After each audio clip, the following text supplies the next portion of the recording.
It has been roughly 8 months since the release of the latest entry in the Final Fantasy franchise. The story of Clive Rosfield, as well as Final Fantasy XVI as a whole, was one that definitely clicked with me and so many others, especially because in my case, the story of Clive Rosfield promoted a lot of my own core values as a person. So, what are those values of mine that this game attempts to instill? Well, let's get into it. Final Fantasy XVI is a story that explores many themes, from segregation to revenge, love, etc., but most importantly of all, perseverance and inner strength. Clive Rosfield is a character who has lived a life filled with pain and hardship, yet while those experiences might turn a lesser man into a hateful, wrathful, and bitter shell of their former self who lashes out at the world and everybody around them, Clive proved himself to be far stronger than that. And it's through Clive's struggles that we can also learn how best to deal with our own challenges in life in a way that can help us to gracefully grow and overcome our own personal darkness. All of the painful experiences he has gone through, all of that overwhelming suffering has only further strengthened his willpower, his moral code, and most importantly of all, fueled his desire to be a protector towards others, going from the son of the Archduke of Rosaria to traumatized slave forced to serve the enemy, and finally to the empowered leader of a group of outlaws. Clive Rosfield was the firstborn son of Archduke Elwyn Rosfield and his wife Annabella. He was expected to inherit the power of the Icon of Fire, Phoenix, but he'd never awakened as such. His own mother rejected him because of this, considering her son to be a failure and treating him with disdain. However, Clive's younger brother, Joshua, did end up inheriting the powers of the Phoenix. Although their father loved them equally, Annabella favored Joshua over Clive, continuing to reject and neglect him while showering Joshua with the motherly love that Clive never got to have. For most people, an experience like this might cause them to hate their sibling or view them through an envious lens, but not Clive. Clive genuinely loved Joshua. Joshua was the most important person in his life, so he dedicated himself to learning swordsmanship so that he could become Joshua's first shield and protect him. Unfortunately, their lives ended up changing for the worse when their castle and company was infiltrated by the enemy, a small force from the Empire of Sanbreque who killed everyone including their father. But worst of all, Joshua was also murdered by what appeared to be a second Icon of Fire that nobody knew about, or at least that was what Clive believed for many years. Their own mother, Annabella, turned out to be behind the attack, defecting from Rosaria to the Empire. Upon finding Clive's wounded and barely conscious body, Annabella ordered the Imperial soldiers to enslave Clive for the Imperial front lines, out of spite for both him and his late father. Clive spent the next 13 years as a branded slave working for the Empire, tortured by the knowledge that he failed to protect his younger brother, his only driving motivation for continuing to live being that he desired to eventually find and kill the second Dominant of Fire so that he could take his revenge and bring peace to his brother's soul. However, he wouldn't be serving the Empire for much longer, for Clive and his unit would soon embark on a mission to kill the Dominant of Shiva, who, to Clive's surprise, turned out to be his childhood friend, Jill Warwick, who had somehow managed to survive the attack on the castle so many years ago. The realization that Jill was still alive gave Clive newfound purpose, disobeying his orders to kill her, instead choosing to protect her and turn his back on the Empire and his unit. This decision ultimately led him to cross paths with Sidolphus Telamon, the leader of a rebel group, and Clive's pet wolf, Torgal, who had fully grown ever since they were separated during the attack on the castle. They brought Jill back to their hideaway in order to tend to their wounds, and though things seemed to be looking up for Clive, this would not even be remotely close to the end of his struggles. Eventually, he would come to find out that he was Ifrit, the second Icon of Fire, who blacked out and lost control during the attack on the castle, which resulted in him killing his own brother. The grief that came from this realization further destroyed him, making him hate himself further and begging Sid to end his life for him. Fortunately, Clive eventually learned to embrace the truth and find acceptance for what he had done, and although at first he was hesitant to join Sid's group of rebels, now he was willing to join them along with Jill in order to redeem himself and make amends. Not only working alongside Sid in his quest to stop the Blight from taking over Valisthea, but also becoming a caregiver towards his fellow rebels living in the hideaway. This is seen through the game's many side quests, where you get to see a side of Clive Rosfield that is kind-hearted and empathetic towards those in need, an aspect of Clive's character which we will get into more after I'm done with the story summary.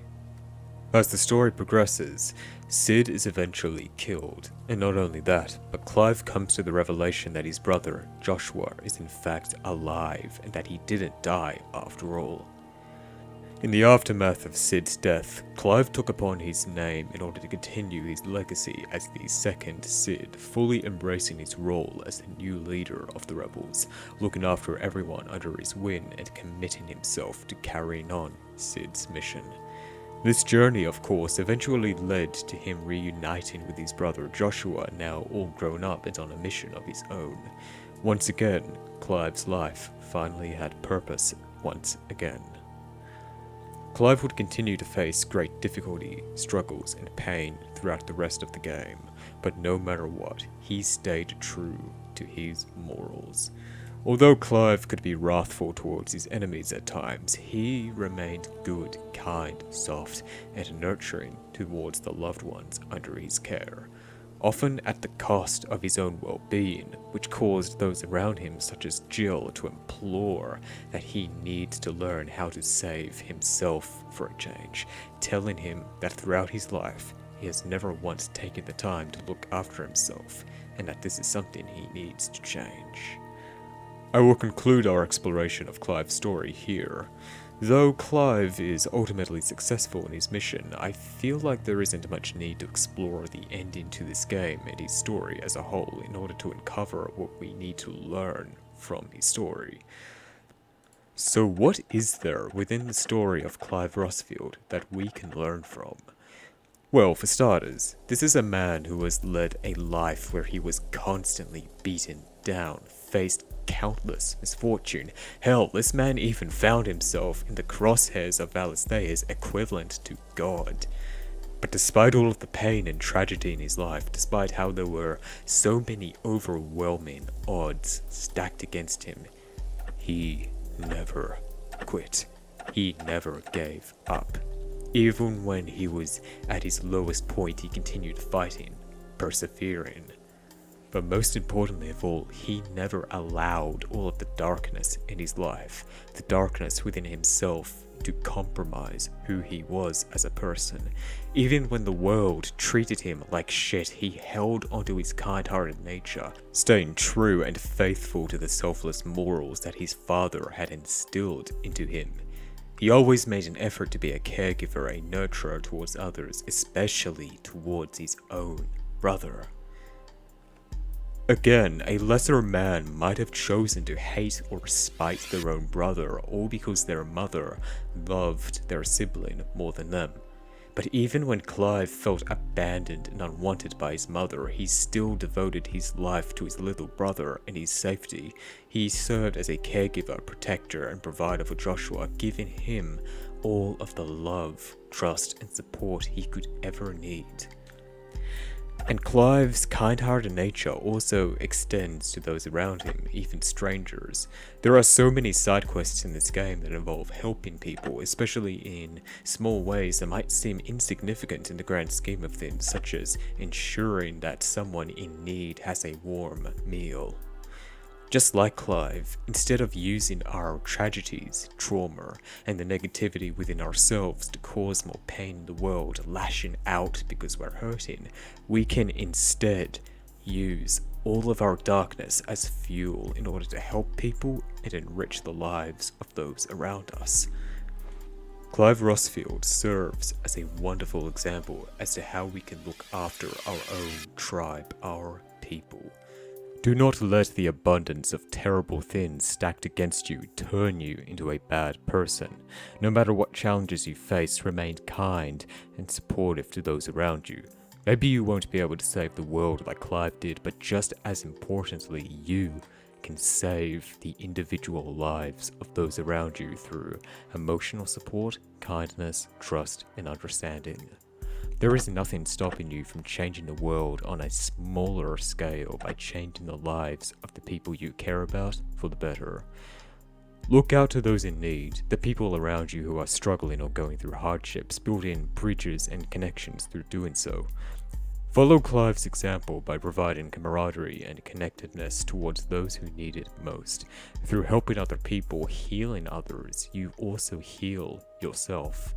The more we focus on helping others or providing for others, the less we focus on the darkness within ourselves. However, that's not all we can learn from Clive's journey.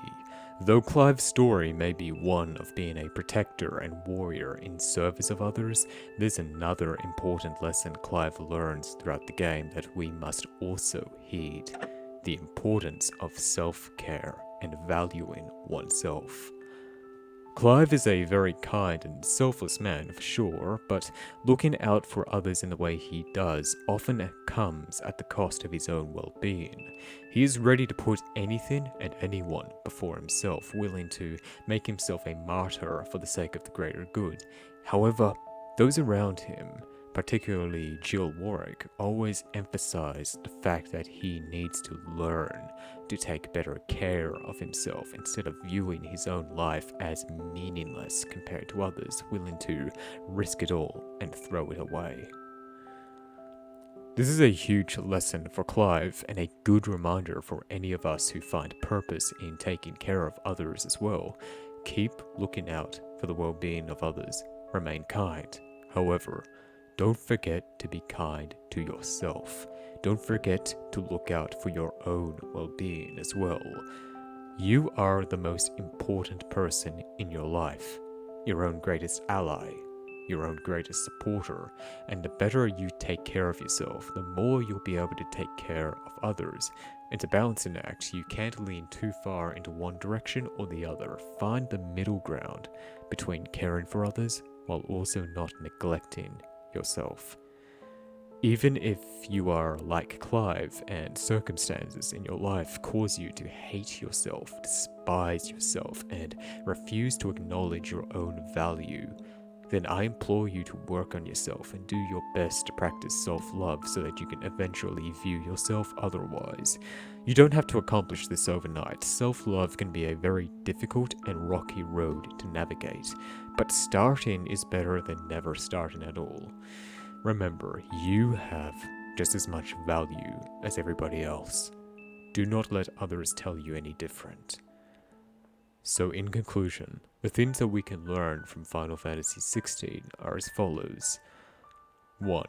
Even when you're constantly beaten down, even when it feels like the circumstances of your life are all stacked against you, keep fighting. Keep persevering. Hold onto the strength that is within you and do not let yourself be beaten into submission by everything around you. It's okay to rest when you need it, but never quit. 2. Helping other people and remaining kind-hearted pays off. Instead of using your tragedies, trauma, and negativity to cause more pain in the world, use them as fuel to help other people and enrich the lives of those around you. Support those around you with kindness, empathy, and consideration, even if it's just in small ways that feel insignificant in the grand scheme of things. Build bridges, build connections, and don't let all of the terrible things that are stacked against you in life turn you into a bad person. 3. Always look after yourself just as much as those around you. Don't neglect yourself, your needs, and your own well-being. Remember that the most important person who needs saving is yourself. Practicing self-love and self-respect goes a long way to improving your mental well-being. 4. Instead of standing alone and fighting your demons all by yourself, focus on finding togetherness and community, just like Clive did. Embodying Clive's nature of being a caregiver for those in need not only heals them, it heals yourself too. Through the story of Clive Rosfield and Final Fantasy XVI as a whole, we learn how to build inner strength, and most importantly of all, we are reminded of the tremendous power that comes from the human will to persevere.